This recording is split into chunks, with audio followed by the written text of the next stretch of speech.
Welcome to Windy Night Stories. Tonight's something a little different. These are newspaper stories of true ghost sightings. These are short, so tonight we'll have 4 of them from the St. Paul, Minnesota Daily Globe, December 19th, 1887. A brave man plays poker with 2 ghosts and wins big money. B.F. Strong, Esquire, of this county, was in town the other day to see about filing a claim against the Hannibal and St. Joe Railroad Company for damages caused by the killing of some stock belonging to him. At one time in his early manhood, Frank, as he is popularly called, was a great lover of the national game of poker, and while here, he related a wonderful story of a game in which he once participated. 12 years ago, while dealing extensively in cattle, wrote the Macon, Missouri correspondent of the Globe Democrat, Frank made a trip to Avon, Illinois, and there sought lodging at the Revere House, now burned. It was late in the evening when he arrived, and accommodations were limited. The landlord informed him that there was but one vacant room, and this a deserted one, believed by those familiar with the place to be haunted. If this would suit, a cot could be fitted up for the guest. This being the only chance, Strong accepted the situation, and in the bare room, destitute of furniture, a mattress and blankets were provided. While these arrangements were being made, the host explained that some years before, 2 men had sought lodging in the house and occupied this room. In the middle of the night a pistol shot was heard, and those who had rushed to the spot had discovered one of the 2 companions, neither of whom's names were known, lying dead on the floor with a bullet in his heart. The murderer had escaped by the window. The cause of the trouble was explained by a pack of cards lying scattered on the floor, together with some loose coin, which was found on the table where they had been playing. A quarrel between the 2 gamblers over the game had resulted in a tragedy. Since then the ghost of the murdered man, sometimes in company with other spooks, was said to nightly visit the room. Nothing daunted by the tale, Strong blew out his light and retired. Sometime during the night he awoke and saw 2 ghostly forms seated on the floor playing cards by the pale moonlight which streamed in through the window. For a few moments he watched them, then his delight in the game being played overcame all other considerations, and he jumped up from his mattress and asked if he might have a hand. Not a word was spoken by the 2 figures in white, but one of them silently dealt a hand to the stockman, who had audaciously curled himself up on the floor between the ghostly gamesters, having not even waited to dress himself. The game was poker, and for a time the ante was low. Both pale spirits appeared well supplied with money, in bills and silver. Without the exchange of a word, the game progressed. Finally Strong laid down as his ante a $5 bill. All drew, and Strong's bet of $20 was raised by each until $230 lay on the floor. On a hand of 4 tens, Strong won. Neither of the mysterious individuals was a scientific player, and in the course of a few hours, the lone marshal managed to run in several successful bluffs. For 2 hours the game had progressed, when at the crowing of the barnyard fowl, both the white-robed personages arose, startled, and sadly withdrew. The manner of their egress from the apartment, Strong declares, is yet a mystery, as no aperture larger than the keyhole existed. Strong took a pull of brandy to quiet his nerves and counted over his winnings, which slightly exceeded over $600. Then, looking carefully to his revolver, he placed the money under his pillow and again retired, sleeping soundly until awakened by the landlord's rap. To the latter's inquiry whether he had been disturbed by spirits, he replied that nothing unusual had happened. The occurrence, Frank said in conclusion, he regarded as a warning that disembodied spirits ought never to tackle an able-bodied stock dealer in a game of poker. As to the genuineness of the money he had won, all doubt was dispelled when, on his reaching St. Louis, it served to purchase a week of full-blown enjoyment. Jenny Kramers' spook. It is said to rise from its grave every night. A big sensation has been caused in New Haven over the alleged appearance of the spirit of Jenny Kramer, the beautiful young woman who was murdered 6 years ago near the city. The inquiry into the cause of her death was one of the greatest criminal investigations ever held in the country. Within the last week, a story reached the police here to the effect that 2 young students connected with the Yale Medical School had seen Jenny Kramers' ghost. No faith was placed in it by the police, but the making public of it caused a sensation and subsequent investigation. It now turns out there was truth in the story. The remains of beautiful Jenny Kramer, or what was left of them, were laid away in the Kramer burial plot at Evergreen Cemetery one cold afternoon in January 1881. Vital portions of the internal organs of the murdered girl have been carried for scientists and those eminent in the profession of medicine to analyze and experiment on. A plain but handsome monument marks the resting place of the girl about whom so much was written during the Malley trial. One small rose bush is growing at the head of the grave and another at the foot. The grave is covered with ivy.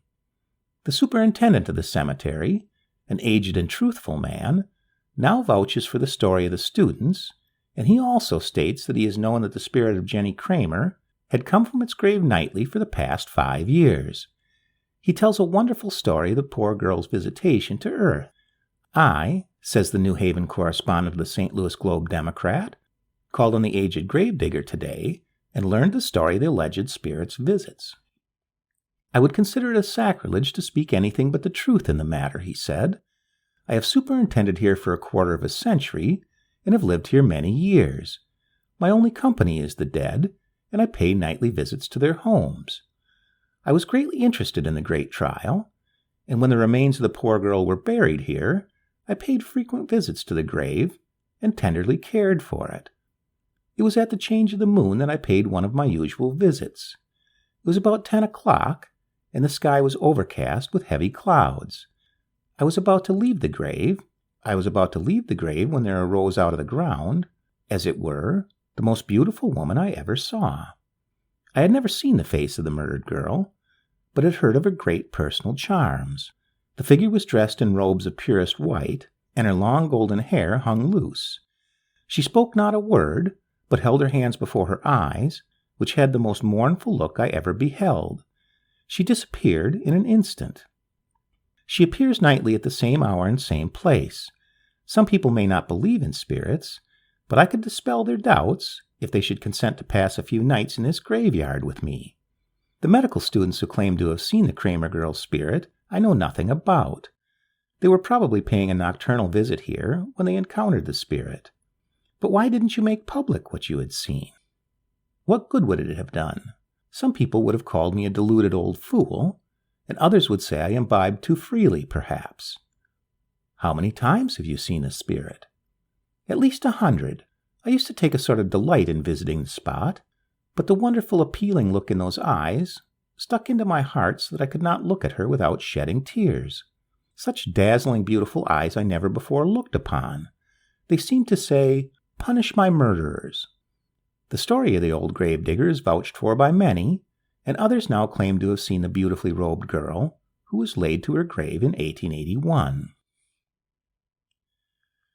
A queer story. How a New York woman was interrupted in her calculations. Here's another authentic instance of supernatural manifestation which may be added to the ever-swelling evidence that daily appears to prove the existence of a world of spirits among us who, though usually invisible, are capable of becoming materialized in such strange ways that when least expected they sometimes appear. Mrs. James Conbrough rented a modest but comfortable flat at number 2281 East 129th Street in New York. She's a Scotch woman, and probably a natural medium, it would seem, from the event about to be related, but if she is, she does not know her strange power fully. She is married, but childless. A few nights ago, while waiting for her husband's return, she neglected to light the gas, but sat in the growing darkness in the little front parlor of her flat. A fire of cannel was burning on the grate, but not too brightly. Now and then a fitful blaze lighted the room from it, only to be darker when it died away. In the absence of other employment, she was figuring up in her head the various expenses of her household for the past month. Surely such an occupation would seem far from inviting to ghostly fancies, and the fact that she was so engaged gives additional strength to the story.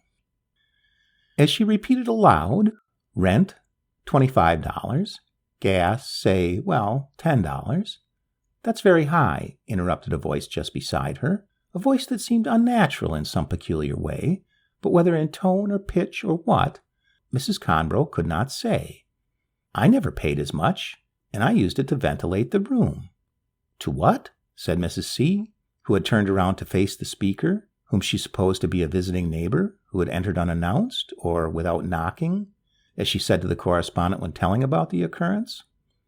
The person she saw was very certainly no neighbor of hers. It was a woman of tall stature, richly dressed in white silk, low-cut dress, with short sleeves, her beautiful breast and arms being naked. About her neck hung a splendid necklace of diamonds, and several gems of purest water flashed in her rich blonde hair. A veil like a bride's was flung from her face over the left shoulder, and with her long hair hung down her back, and seemed to trail on the floor with the satin demi-train of her elaborate toilet. Her face was deathly pale, and her eyes sunken in deep, cavernous sockets. Her cheeks were sunken, and her chin she seemed to be trying to support with her right hand. What could she be? Where did she come from? Mrs. Conbrough rubbed her eyes and looked again. Yes, no doubt of it, a splendidly dressed woman or spectre stood there. "Who are you?" said Mrs. Conbrough. "I am Augusta von Holtz that was, who married Charlie Martin against my father's wishes, and with him fled from Germany. My father cursed me, cut me off, never forgave me, and I found that after a while that love and poverty could not live in my heart together. I went mad. I dressed myself in my bridal dress, and I lay down in this very room with my baby, having first turned on the gas, and I died. Oh, God, forgive me. Oh, woman, pray for my soul, if you have a heart. Since my death I have suffered an age of horror and regret and darkness without hope. Do not be afraid of me. I would not hurt you, but I must go." Even before she had ceased speaking, she vanished before the very eyes of Mrs. Conbrough, who was horrified beyond measure. Shortly afterward, the neighbor having the flat above came down and knocked. She had come to borrow a drawing of tea for their supper. Mrs. Conbrough told her what had happened. The neighbor was much surprised, but said at once, "It must have been Mrs. Martin's ghost. She used to occupy this flat, and one day she killed herself and child, just as she told you, by gas suffocation. She used to be a very strange woman. No one in the place was on good terms with her. She was so proud and haughty. She used to dress up in fine clothes so as to let the neighbors see her, so as to make them envious, and it was just about a year ago, 'twas just before Christmas, she closed the doors and windows of this room and put on her wedding dress. Then, taking the baby to her breast, it was a 2-month-old child, she turned on the gas and lay down on a bed, where she and the dear little child were found dead by her husband, who was a fine young man, doing the best he knew how for the family. Poor fellow! He was awfully broken up by the blow. He found the following letter, which was written in German. "Dear Papa, please let me sleep. I am so tired. Forgive me, Charles. Your devoted wife, Augusta." The flat has been said to be haunted ever since her death, but no ghost was seen in it before. Mrs. Conbrough was much shaken up by the occurrence, and is getting ready to move again. The New York correspondent of the Cincinnati Enquirer is authority for this story. A Thirsty Ghost. A good story related by the Sault Ste. Marie paper. Clifford Byron Baumgrass, the subject of the following thrilling incident, narrated by a Sault Ste. Marie paper, was the son of Professor P. and Mary Baumgrass, the well-known Chicago artists. He was born in Washington, D.C., and came to Chicago 2 years ago to be with his parents. He was a young man of unusual promise and high gifts. Contrasting strong principles of virtue with marked gentleness of character, he was admired by all and beloved by those who knew him well. His word could be relied on. He was rapidly progressing in his studies in the hope of becoming a sculptor. Young Baumgrass left Chicago in August for Sault Ste. Marie, where he spent a part of last summer. He lingered longer than was expected, knowing that there was no necessity for his immediate return. His parents, however, looked anxiously for him for many days, when at last they received word that he was to leave on the ill-fated steamer Vernon. Letters and dispatches failed to reach him to stay him from his purpose, and the aching hearts of parents and friends have only this cold fact to cling to, that fathoms deep beneath the waves of Lake Michigan lies the beloved form in the cold arms of death. The story told by the Sault Ste. Marie paper is this. A startling story, fully authenticated, comes to us from the Middle Nebish and vicinity, which in its details and realistic incidents would furnish a chapter for a volume on spooks and goblins.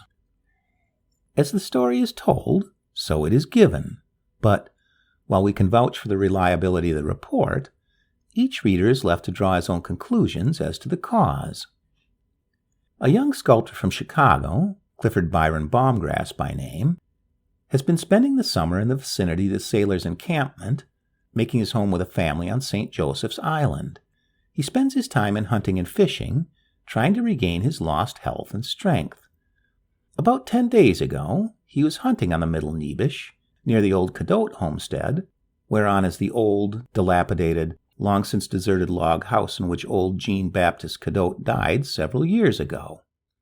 It has been unoccupied for years, and is nearly a mile distant from any other house on the island and practically uninhabited. While strolling near the hut, he was almost paralyzed with fear by hearing groans issuing from the chamber or garret of the building. His first inclination to fly being overcome, and supposing that some suffering fisherman or hunter had taken refuge there, he entered the house and asked who was there and what was wanted. "For God's sake, get me a drink. I'm dying for a drink," replied the voice of a person in the greatest apparent agony. "What will I get it in?" inquired Baumgrass, after an ineffectual search for a drinking utensil. "There is a pail just outside the door in the entry. Get it in that," came from above. "And, in heaven's name, hurry. I'm choking." The young Nimrod quickly procured the water from the river nearby, returned to the hovel, went upstairs and looked for the dying man. He could see no one. "Where are you?" he asked.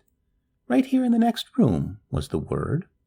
Entering the adjoining apartment, he saw nothing whatever. The rays of the setting sun dimly lighted up the room, plainly showing that it was untenanted and had not been occupied for months. Dropping the pail on the floor, he fled, made his way to the boarding place, told the story, and expressed an intention to take the first boat to his home. His friends laughed at him, and finally the next day they accompanied him to the old house, but nothing was heard or seen that threw the faintest light on the mystery. Several days afterwards, his courage having revived, he repeated his visit at midday, this time alone. The incidents of the previous sensation were repeated. The cries and groans were heard, coupled with a demand for water, and a search revealed nothing and no one as before. It is still a mystery. Does the ghost of old Cadotte cry out for water to quench a never-ending thirst? If you like these true newspaper stories of ghost sightings, let me know in the comments, and I'll do more of them. The end.